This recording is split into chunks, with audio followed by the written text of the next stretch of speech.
And last but not least, are there any questions that I could have or should have asked you, but I didn't ask on the final takeaway of today's chat? Um, well, I think maybe I'll just leave it with understanding the role of the surveyor in the development process, Yeah. right? So I always say the surveyor is typically always at the start of the process Mm, and also at the end of the process where the subdivision occurs, for example, yeah. okay?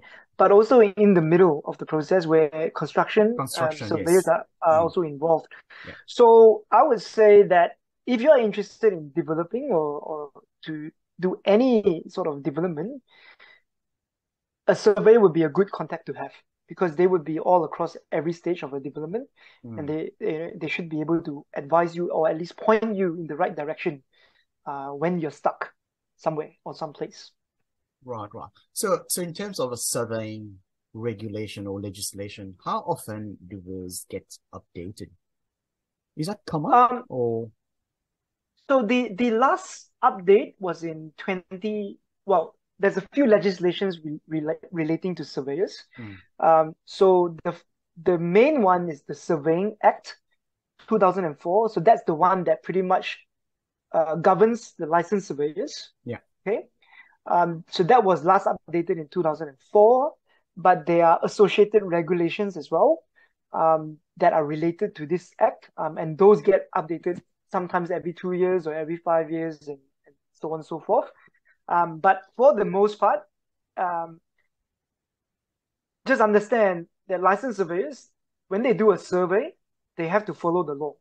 And so Mm, if at any time you or anyone listening in or later in the podcast, when you find that you are not being serviced in accordance with the act, um, there is avenues for you to actually complain to the Surveyor General and right. lodge a complaint and do that. And I hope you never have to deal with that. Mm, But just know with peace of mind that as licensed surveyors, we have to follow laws.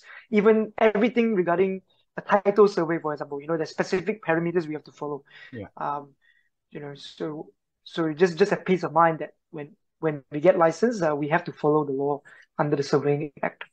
And how long does a person have for to claim that um, damages, for example? Is there a specific time frame that they have to get back to the land surveyor who did the previous surveys?